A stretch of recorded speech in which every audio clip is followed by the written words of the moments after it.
You are listening to Arcane Carolinas, an exploration of the Carolinas' folklore, legends, myths, and modern weird. Each episode, we examine the historical context of our topic and aim to preserve some of the stories that help make this part of the world such a fascinating place.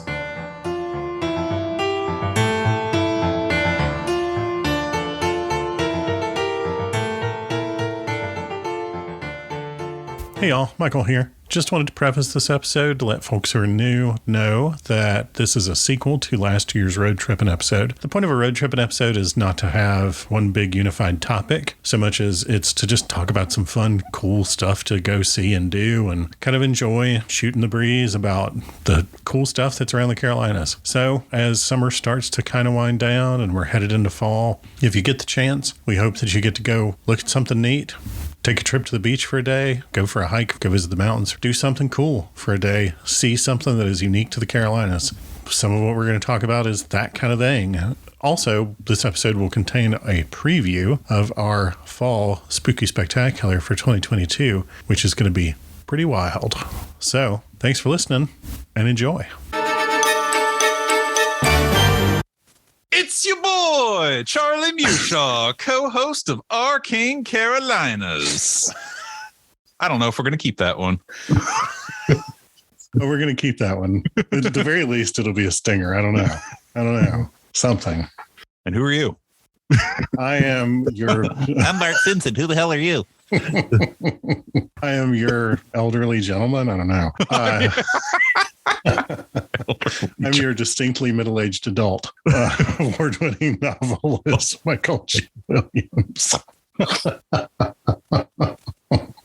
Oh my God! I refuse. That's a good one. I like that. Yeah, I like that was that. good. It's like I like that a lot. Yeah. It reminded me of Teen Titans villain, the Gentleman Ghost.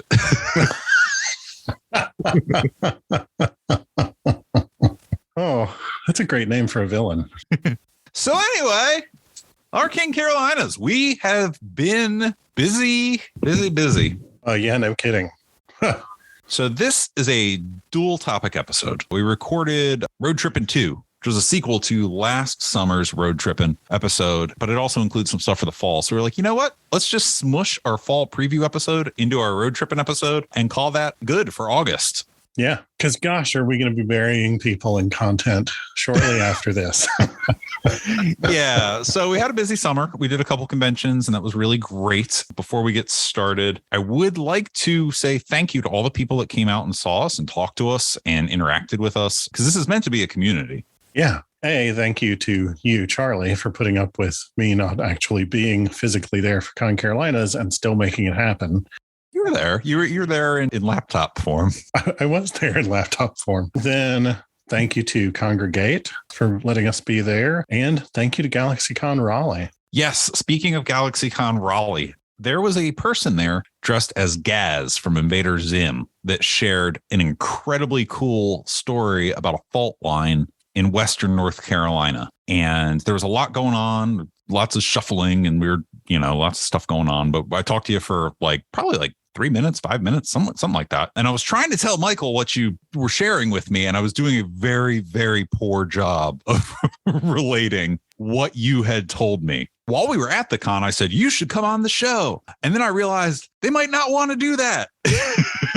So if you're listening to this, please don't feel any pressure to come on the show. But if you could email us at least what you told me about, that would be awesome, because I really do want to talk to Michael about it. You are still welcome to come on the show, but if you could email arcanecarolinas@gmail.com what we had talked about, that would be awesome. And I am especially interested in hearing more about this because I grew up near part of the Brevard Fault, which runs from Western North Carolina all the way down through to Alabama. And I, as a child, experienced minor earthquakes living near that fault line. So I'm very interested to talk about this stuff. So if you're out there, Gaz, drop us a line, please. It was funny because after we presented our third talk at GalaxyCon, then... Oh, yeah. And thanks to everybody for putting up with us just completely winging it after the first 45 minutes. Yeah, there had been some miscommunications around scheduling. And so we showed up at the time that we and a lot of other people understood it to be and did an episode and then did half of another episode. And then we're like, oh, we got to get out of the way for whoever's next. And it turned out whoever was next was us. So we jumped in there and did it, and we really enjoyed it. And we really appreciate everybody having stuck with us. But in order to get out of the way of the person who really was next, we had to get out of there real fast. Which, pull back the curtain a little bit, hilariously resulted in basically a recreation of the scene from Spinal Tap where they're lost in the convention center tunnels. Yes, it was an exact recreation of that. We were at one point, we opened a door and it was onto the stage where other people were doing something. We're like, oh, nope, not that way. A lot of people doing something really complicated, and they were all in costume, and we were literally just about to burst into the middle of their fashion show or whatever. It was very funny. But no, there were a bunch of people that we wanted to talk to afterwards, and there was this big screen, this big projection screen that had been behind us when we were presenting. So we kind of ducked behind that. And then the person who was going after us, who seemed really cool, was already set up and ready to go. And we were like, let's not walk through the middle of this person's presentation in order to leave. Let's just duck out the back. And then the back turned out to be so complicated. And it was really funny. Yep. We wound up in literally the other corner, the opposite corner of the Raleigh Convention Center, which is massive. Yeah. It was a literal network of tunnels. Yes. It was a lot of fun, though. It was a really great time. Really glad we got to do that. We also got to speak to some people that are involved with the Rhine Research Center, which we talk about pretty extensively in the Life of Rhine episode that we did last year. Yeah. I'd love to talk to them more about the Rhine Center and what does the Rhine Center do now. I might not even be an episode. I'm just curious to know. Yeah. And on the topic of conventions. Oh, yeah. Let's not forget that RecCon next February in Cary, North Carolina. I'll be the guest of honor. We will be there recording as much as they'll let us. We are definitely going to be all over the place at that. And there will be a link to that in the show notes for this episode. So you can go ahead and you can already register if you want to. It's in Cary, North Carolina. It's near the Raleigh-Durham Airport, RDU, and it is a fantastic location. It's a hotel where I've done a bunch of conventions in the past. I love that space. I love the people who are putting this on. It's going to be a great time. And before that, this October, we will be at the Upstate Spirit Conference in Abbeville, South Carolina. Yes. That is very paranormal investigator focused. We are, I don't want to say the odd ones, but our sort of historical flavor that we bring, it's going to be a lot of fun, right? Because you're going to have all these paranormal investigators. They're doing paranormal investigations in the evenings. They're doing talks during the day. They're going all over this town that has just a ton of history. And they have been gracious enough to give us some time on Saturday, October 8th in Abbeville, South Carolina, the Upstate Spirit Conference. Arcane Carolinas presents Stuff from Abbeville. And that same weekend, the day before, so Friday the 7th, and the day after, Sunday the 9th, will be probably at Splatterflix at the Carolina Theater of Durham with a table where you can talk to me, get Arcane Carolina stuff like that. So that weekend, I'll be at Abbeville also, and I'll be in Durham doing stuff there. So it's going to be a fun, busy time. And before all that, I guess we're just doing the fall preview now. There's no segue. We're just doing it. We'll be at Arcana. I say it Arcana. I say Arcana and they say Arcana. So, all right. Potato. Yes. Very kind people of Arcana pronounce Arcana. I love how self-conscious I've become now, where every time. Thanks, show, for just really boosting my self-esteem. I love the kind comments we get. It's going to be really funny when one day you turn to me and say, so, Michael? Michael? Never know. Michael. Oh, while we're just chewing the fat. Yeah. And catching up. For anybody that's listening, they're probably like, I don't think they've talked to each other in a while. I haven't talked to anybody in a while. So I had a moment that made me think of you the other day. Yeah. There are probably, you can count them on one hand. Maybe you add a digit from the other hand. People, like total tops 6, probably less. People in the world that call me Chuck. And I love these people dearly. These are very good friends, and it is okay. It is a term of endearment, right? But the other day, somebody that I don't know called me Chuck. And I looked at him and I channeled you for whenever anyone calls you Mike.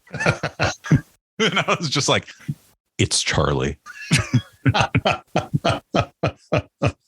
Anytime anybody calls me Mike, I know they are somebody who does not know me. See, I don't mind Chuck. You know, it's the whole Charlie Brown thing, right? Like Lucy would call him Chuck. Mm-hmm. I'm okay with it, but it's not what I go by. There's very few people that I'm just like, yeah, that's fine. That's great. It's a term of endearment. They've been calling me that forever, for decades at this point. Sure. But I've never gone by it. Yeah. So anyway, fall preview time before we get to the road tripping. So Arcana. What's the date on that one, Michael? That date is going to be September 29th. So let's turn this thing around and do it in chronological order. September 29th, Arcana, Durham, North Carolina. Come see us live. And Arcana, if you look it up because you're not familiar with where it is, note that it can be a little hard to find because its address is listed as Main Street, but it is on the back side of that block. Yeah, it's cool. It's like a secret backdoor entrance, and like it's really neat. Really enjoy that place. October 8th, Abbeville, South Carolina, Upstate Spirit Conference. RetCon is in February of 2023 in Cary, North Carolina. So that is the slots, the allotment, the struggling. Really struggling today. Those are our scheduled appearances where we know we're going to be in person. There you go. If you are, by chance, somebody who is subscribing to Dragon Con Goes Virtual this year or Dragon Con TV, then I will also be on 2 panels that weekend for various things. I will not be there. I will not be at Dragon Con by any wild stretch of the imagination. Oh, yeah. I meant the virtual stuff, too. I won't be there. Yeah. Yeah. We're not doing the virtual stuff this year. Too much to do. Too much to do because we have 16 new episodes coming this fall. It's going to be a wild time in some podcast apps. That is 16 new episodes. I am fully aware that we have not been doing many ghosty things lately, and that's because we saved them up for the fall. Yeah. We have so many cool things to talk about. Oh my gosh. Are we going to talk about like what the topics are, or are we letting that be a surprise? Okay. Let's do a couple of them. Okay. First of all, last year talked about the Gray Man of Pawleys Island, a well-known legend in the Carolinas. And this year I talk about the other Gray Man of Pawleys Island, a totally distinct story. Gray men. Yes. What if they just are like malnourished people? I don't think that people who are malnourished are often mistaken for phantoms. And I especially don't think that being malnourished gives you the ability to appear and disappear at will. Yeah. Okay. I was just picturing, like a really sickly, like decrepit. Anyway, we've already recorded that episode. It's great. That's not what it is. That's not me alluding to anything. No. We've got a couple ghosts that are really fun that we talk about. We've got some tragic tales that aren't so fun but have been requested, so we're finally getting to some listener requests and talking about like the importance of history and some really interesting stuff there. There's some cryptids in there. We've got some live episodes from all of these appearances that we've done over the last year. Yeah, so if you didn't get a chance to come out to any of the live stuff, you'll be able to hear them. And the big thing that I'm really excited about is that we have found out through various means, both app tracking and correspondence, that we have people that like to listen to this show from all over the country. Indeed. We get suggestions from them to cover things in their states, but that doesn't really mesh with Arcane Carolinas.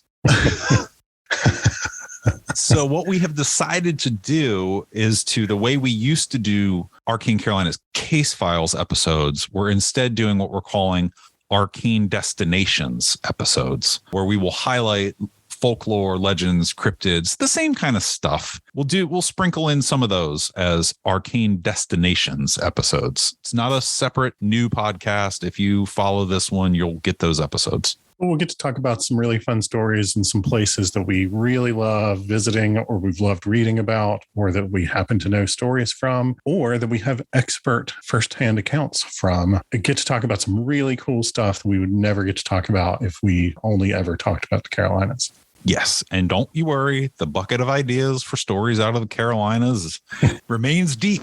I was looking at the episode order for the fall the other day and could not believe how many things were still written down as stuff we have not yet talked about. And we're constantly coming up with new ones. And I just put a new file in one of our shared drives that is Michael's list of ideas that we haven't talked about yet. Yeah. So don't you worry. We're just going to help out our listeners from other parts of the country by sprinkling in some arcane destinations. And if you like that kind of stuff, and if you know of some cool stories from elsewhere in the world, then feel free to drop us a line and make some suggestions. And maybe sometime in the future, those will be arcane destinations. You know what? That's a fantastic idea, because if we're being real with ourselves, the influx of people into the Carolinas from other states is very large. Oh, yeah. Huge, enormous. So share us your stories about your home. Yeah. All right. I think that's pretty good for a fall preview, right? Oh, one more thing. If you want a sticker, email us, arcanecarolinas@gmail.com. We got these new bat stickers for the fall. Yeah. And they are really cool. And to congregate people were eating them up. So toodaloo. Thanks for listening. And next, the closing credits or Road Trippin' 2, depending on which order things go in. Haha. Joke's on us. I had an intro plan, but I can't do it because of where I'm recording. I'm going to save that. I'm going to put that in my back pocket. Okay. You don't want to like run in screaming from a great distance or whatever? That's exactly what I was going to do. But oh, really? Yes, but you don't know what, because I've done that before. But I had a specific thing planned that I was going to yell. Oh, okay. Fair enough. We'll just file that away. Just save it for next time. I'm gonna. Oh, and I'm going to turn the ceiling fan back on. There you go. These are the details that matter. These are the details you come for. Yes. I'm definitely your co-host, Charlie Mueshaw. I am your other co-host, multi-award-winning novelist, Michael G. Williams. And this is the first episode we've recorded since the episode where I talked about eating floor chicken. And I just want to sincerely thank the people that were concerned enough with my health to send me well wishes. Did you get a lot of that?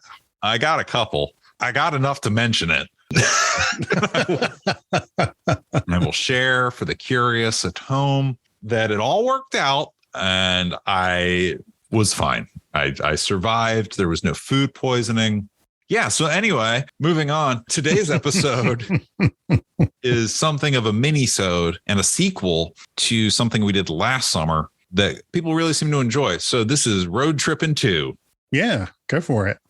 We're going to talk about some cool roadside attractions, some off the beaten path things, not necessarily the largest things you've ever heard of as far as tourist traps go, but worth noting. And I'm going to start with a specific theme park, a very special theme park that is not open year round. They have very limited hours. They are open weekly in June and then limited hours in the fall. And that is the Land of Oz.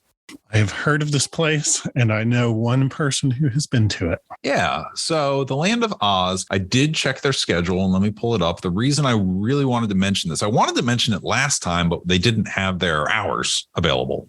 Right. Everything that was going on. But this year, they have committed to weekends throughout September that they will be open. They will be open the 9th through the 11th, the 16th through the 18th, the 23rd through the 25th. Autumn at Oz. So let's talk about what it is, because you're like, all right, what is it? Just like a Wizard of Oz themed theme park? Yes, that is what it is. And it's super cool. It's located in Beech Mountain, North Carolina. It was first opened in 1970 under the guidance of the same guy that made the Tweetsie Railroad. Mm-hmm. Lover of the fantastical. And it was fully operational until 1980. We'll get into that and what happened, but it is open again. I first heard of this as sort of like an urban myth that there was the yellow brick road was somewhere in the mountains and abandoned. And that is not true. It just has limited operating hours. Grover and Harry Robbins were two brothers. And in 1965, they wanted to turn what was at the time a ski resort, Beech Mountain. It was just a ski resort. That was it. Into something year round. And while looking around, they thought that a specific part of the area reminded them of part of the Wizard of Oz. So that was it. It was just that simple. It was just that simple. They liked it. I mean, think back to 1965. The Wizard of Oz at that point is like still a cultural juggernaut. It was on TV every Thanksgiving, et cetera, et cetera. Right. So it's in the public's mind. People love it. So the first thing they did was have over 44,000 bricks. We've talked a little bit about brick making in North Carolina. Yeah. Or in the Carolinas, rather. I can't remember. Was that a Patreon episode? Maybe. I don't remember. I can't remember if it was a Patreon episode. I know I talked a little bit about it in one of the AC quarterlies, but they had over 44,000 bricks glazed yellow so that they could build their very own yellow brick road. Photographs of it are just amazing. Yeah. So they got the rights to integrate the songs into the place. They built it. It opened 5 years later in 1970 on June 15th. Debbie Reynolds cut the ribbon with Carrie Fisher. Wow. No way. Yeah. So Debbie Reynolds and her daughter, Carrie Fisher, they came and they did the ribbon cutting ceremony. It's amazing. Yeah, it was super cool. Characters conducted tours. It was a theme park. It was exactly what you would expect, right? So like you could be walking around and run into the lion or the Tin Man or Dorothy or a flying monkey or whatever.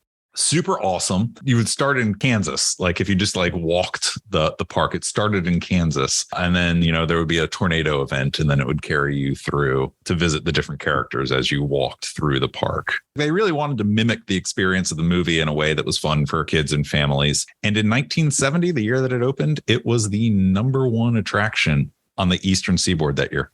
Oh, I'd believe that. Absolutely. Its opening day had 4,000 visitors. Wow. To Beach Mountain, North Carolina, 4,000 visitors to this park.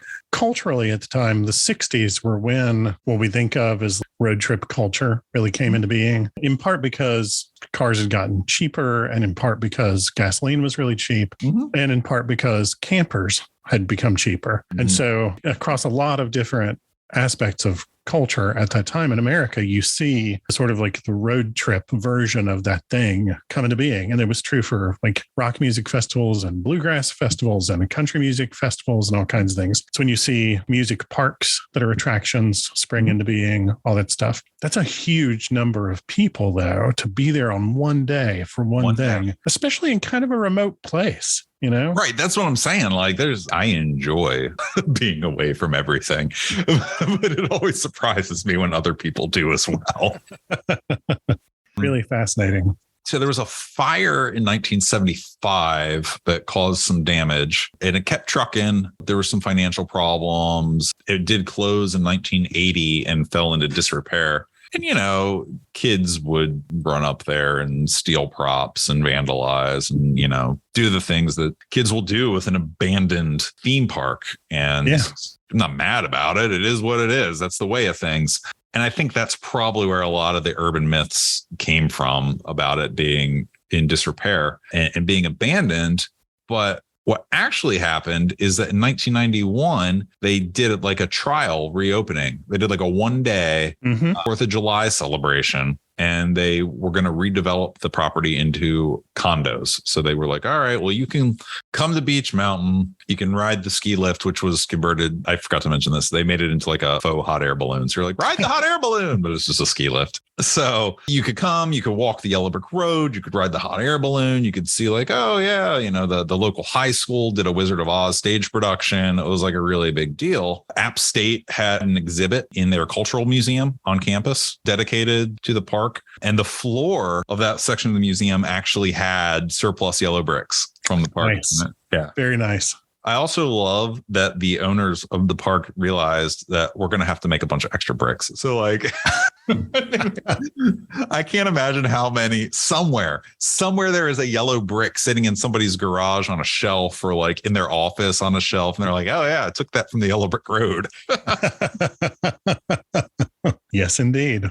In 2011, they hosted the International Wizard of Oz Club and some of the original 1970 cast from the park. Nice. And they shared a bunch of stories and stuff like that. And then in 2013, it expanded openings and they started setting a cadence. They were like, okay, well, we can do through June. We'll be open for that full month, and then we'll do Autumn and Oz in the falls. And so far, so good. People are going out and they're enjoying it, and it's no longer this morbid curiosity, and now it's back to sort of just being a fun curiosity, right? It's not this let's go see the abandoned park and the failure. Like, no, it's there and it's functioning and it's great, and you should go check it out if you're nearby. So that's something worth mentioning on Road Trippin' 2.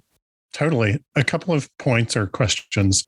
For a long time, the internet loved this because the lore was that it was only open for one day a year. And I think that was true for a long time.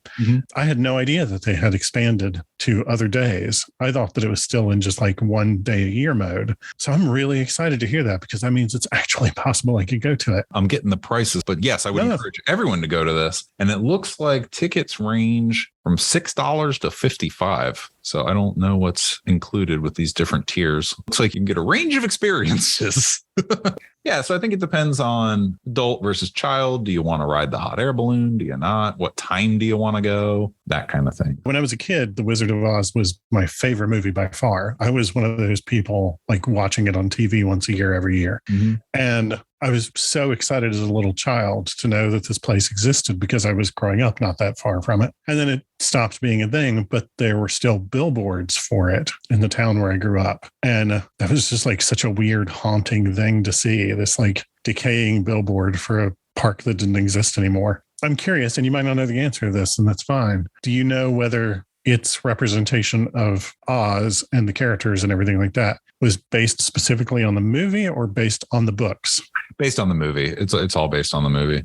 Okay. I ask because the books are now in this, well, Oz as a property is now in this sort of weird in-between state with when it comes to copyright. Like the books are long since out of copyright and are public domain. And there are people I know whose entire writing career is writing new Oz books. Yeah. And there are like conventions that are basically science fiction conventions, but they're only for new Oz books. And those people have to be very cautious when they're writing to make sure that what they do is based explicitly and solely on the books and not the movies. Yeah, no, this is all based on the movies. I'm looking at their shop now. They have an online shop. It appears that everything is sold out, but it's all, the likenesses are all based on the movie. And it looks like you could buy a piece of the original Yellow Brick Road for $10 at one point. But that item is marked as sold out. So oh, good on them. But yeah, there's a lot to do here. They have, events and a shop, and they have a frequently asked questions section. This seems like the type of thing that would be really cool to check out if you were looking for a summer escape, or rather, an autumn escape. And although we all know that in September, it's still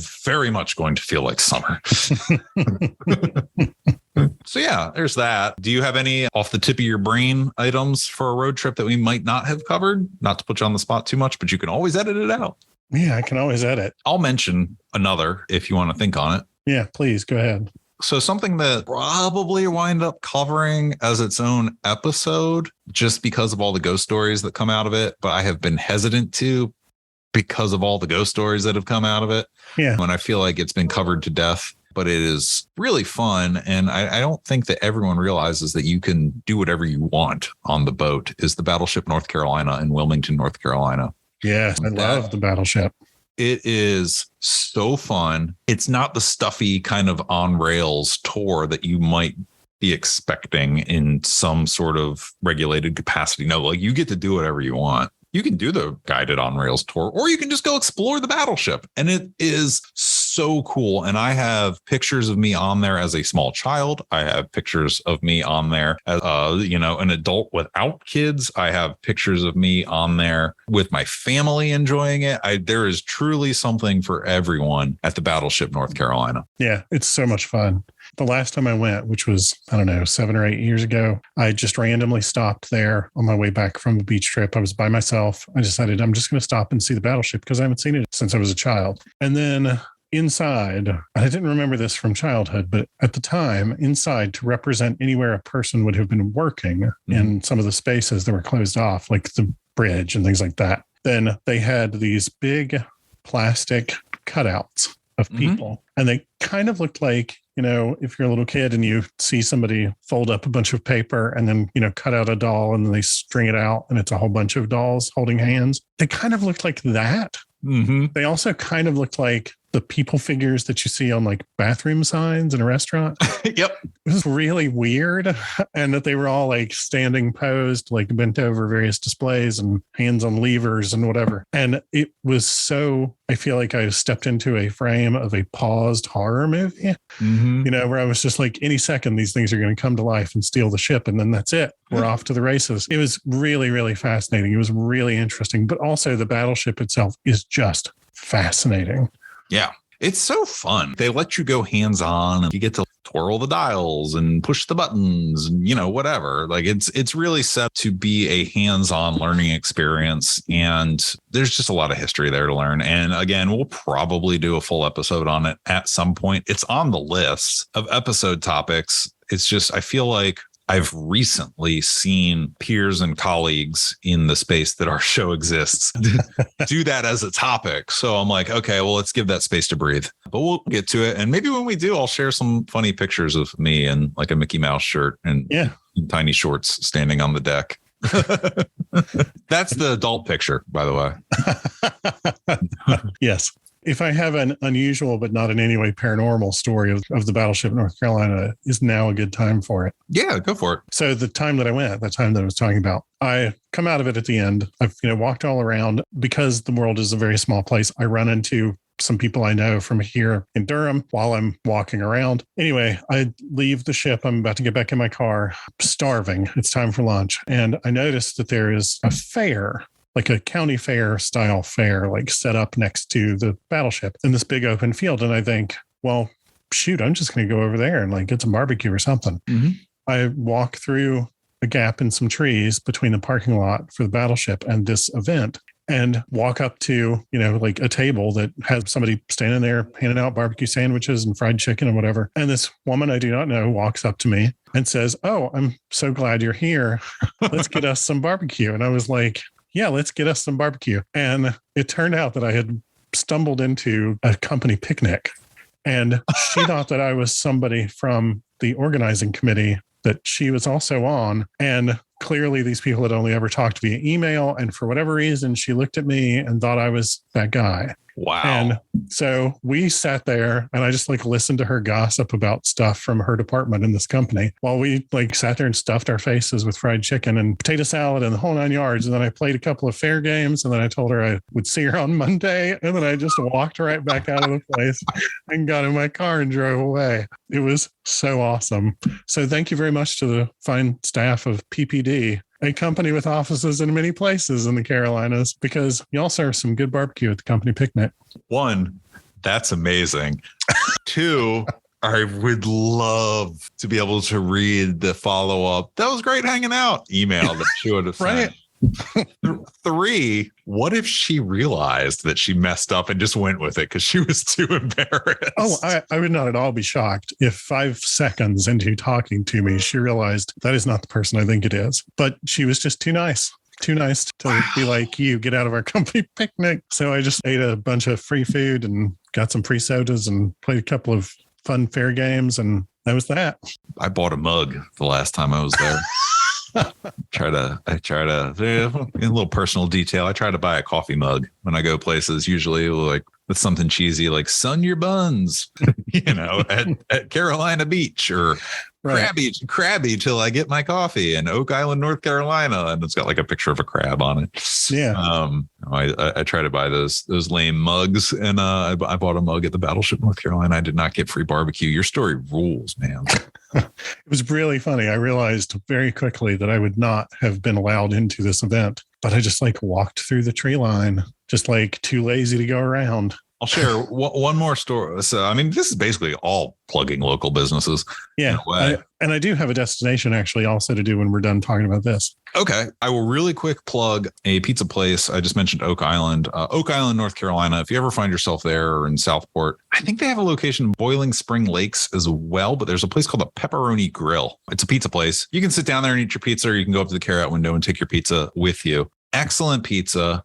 Absolutely hilarious scene. Like, they have quality control. The food is good. Like, don't get me wrong, the food is excellent, but it is like a summer movie when trying to order there. It's a bunch of teenagers wearing their swimwear, not having any clue as to how to make a business flow quickly. And I got an honest bless your heart while I was there, not the sarcastic kind, because one of the kids realized, oh, we have 2 windows, one for paying and one for picking up. And the line had come, like, you walk up the steps to this like deck on the side of the building for carryout. The deck was full and the line was wrapping down off the deck into the parking lot and towards the street. And people in the line were like, did you order already? I'm like, yeah, I called it in. They're like, what are you waiting to do? I was like, I'm just waiting to pay. They're like, well, I need to order. And I'm like, I don't know. There's one window. So we're all standing in this massive line. Yeah, I was close enough to the window that I could hear the kids talking. And one of the kids was like, oh, we should open up the payment window too. And I'm like, yeah, you should. And they were busy. Like, they were slammed, right? Yeah, so they opened the window. When I got up there, we've all been overwhelmed in a work situation. Exactly. When I got up there, I said, hey, I really appreciate you opening the second window. I know that y'all are slammed right now, and I can see that you're super busy, and, just wanted to say, hang in there and, appreciate it. He didn't hear a word I said. It was nice of you to attend. Right. But then, so as I'm turning around, the 2 gentlemen that were in line behind me hit me with a bless your heart. And I went, that was authentic. I was being grateful. I was just like kind of embarrassed that the kid didn't hear it, but these 2 dudes did, and then hit me with a bless your heart. And I was just like, all right. I felt very seen and I didn't want to. But the food was excellent. Pepperoni Grill, Oak Island, North Carolina. They also have a location in Boiling Spring Lakes, which I cannot vouch for. But if you're in the Oak Island one, which is not far from the Battleship, North Carolina, get yourself some delicious pizza. Their sauce is really good. That's what makes the difference. The sauce and the crust. On the topic of pizza, the place where I'm going to talk about I'm going to start with the local business. The local business is Nag's Head Pizza Company. It's in Nag's Head, North Carolina. It's out on the Outer Banks. It is the part of the Outer Banks that is right next to Roanoke Island, which is where the Lost Colony stuff happened. But it's also Kill Devil Hills. And there's a lot of history that has happened in a very small amount of square footage of land. I would appreciate it if you referred to that as the birthplace of flight, like my license plate tells me. Yes. It's Kitty Hawk, it's Kill Devil Hills, it's Nag's Head, and it's Manio all in one place. I've run a half marathon where mile 10 of the 13.1 was the enormous bridge between Manio and Nag's Head, or Kill Devil Hills or Kitty Hawk, whichever part of that island is attached to the bridge. And it's just this enormously long uphill climb and then an enormously long downhill on the other end. But anyway, Nag's Head Pizza Company, super, super good. And the brother of a friend of mine is attached to it in some way, is one of the founders of it. But it is also legitimately super good pizza. So the place that I'm going to talk about, one of the first things that anybody says about this place is they're not sure it's worth visiting. But we just talked about the Lost Colony. And so I think it's worth mentioning. So the place where the first attempt at a colony, the military outpost was referred to as Fort Raleigh. Mm-hmm. And there is a Fort Raleigh National Historic Site on Roanoke Island. It is just north of the town of Manio. And when it was first established, it was north of the town of Manio. Now there's suburban Manio, sort of pressed up against it. And all that's really there is a parking lot and some embankments that were built to be what they think the shape of the fort probably was. And it's based on what the shapes of the standard shape for an English fort from that time. And they think that it's probably in the right place, but there's a lot of debate around that. And so there's not a lot to do other than to go to this place and say, okay, this is where a lot of really important history happened, and it's history that we don't totally understand or have documented. And I think it's really neat that that's there. The thing itself is not what's fascinating, but I personally always do feel sort of a stronger emotional connection to history when you can go to a place and stand there and touch it. Yeah, absolutely. And I feel that offers that sort of experience. It's kind of like visiting the abandoned old farmhouse in the middle of the woods and wondering what lives happened there and who was there when, knowing that there's history there and knowing that that history is also sort of inaccessible. That's a powerful emotional and psychological experience that it's difficult to find words for. a lot of what I've read about Fort Raleigh suggests that the same is true there, that it's kind of even more true if you go there knowing that the site itself is kind of controversial. There are a lot of people who say that it's in the wrong place. There are people who say it's basically made up. Once it was initially discovered, the practices that were put in place to try to preserve it at the time were ultimately more destructive than they were anything. And so it's a little bit interesting because it's not just the history of Fort Raleigh, it's also the history of what we've done with the history of Fort Raleigh. Right. You know? So it's like really interesting to me. Part of the reading that I didn't get into in that episode is about the way that the shape of the island changed. Mm-hmm. And that's part of why people think that the national monument is in the wrong place, because there used to be Croatoan Island and Hatteras Island to the north of it, and an inlet between them. And then that inlet filled in, and then the two combined islands became Hatteras Island. When that filled in, the flow of water changed really significantly. And some geologists think that about a half a mile of land basically got sheared off of the top of Roanoke Island. And if that's the case, then almost everything from that location is probably underwater now. Yeah. It's really, really interesting to me. And they've taken efforts to try to preserve the shoreline at the north end of the island. They were starting those 100 years ago. But at the same time, like those efforts have also been in some ways been destructive. So it's a really fascinating place. And it's a place that like literally embodies a lot of really complicated history and also questions about like how we handle those questions. I just think that's a really fascinating thing. No, totally. That's so I've driven past there. When I went out there to chase Wedby, I was there. So that's awesome. Maybe we should put a bumper on the front of this episode just to let people know, like, hey, this is a sequel to last summer's road trip episode. Because I realized that, like, we're just kind of hanging out. I can do that. You can put a bumper on it that says, hey, this just FYI, this is not like a topic. This is sort of a genre of topic. Right. Just people aren't like, when are they going to get to the ghosts? Charlie said there was ghosts on the battleship and they didn't talk about a single one of them. Like, no, I didn't. I'm saving all that up for the fall. Yeah. So yeah, we are going to do a fall preview episode in August. This episode is obviously for August, and then we will be off to the races in September and get ready for a flood of spooky, creepy, weird content. We've got ghost stories. We've got cryptid. We've got murder ladies. We've got a few twists and turns and surprises. Oh yeah. We've got topics that you would never expect us to cover. Yeah.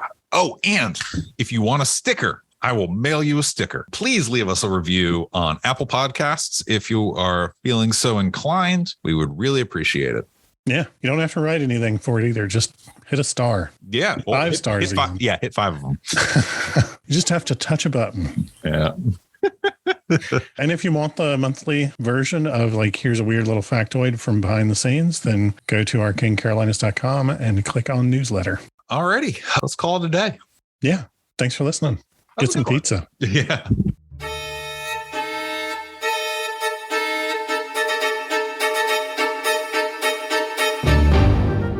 You've been listening to Arcane Carolinas. Thanks for joining us. If you liked it, give us a rating, leave a comment. If you didn't like it, send us an email and tell us why. If you're not wrong, we'll try to fix it. And if you're interested in award-winning speculative fiction, including science fiction, urban fantasy, and horror, find me, Michael G. Williams, at www.michaelgwilliamsbooks.com and check out Falstaff Books at falstaffbooks.com. If you'd like to pick up some Arcane Carolinas merch, look at behind-the-scenes info, pictures, videos, stuff like that, all the things that get cut, check out arcanecarolinas.com, where you can get access to our Patreon, our Facebook, our Twitter, our Instagram, all that in one place, including the merch store. Buy a shirt. Clothe your body. Drape your body in our wares. Be our living billboards.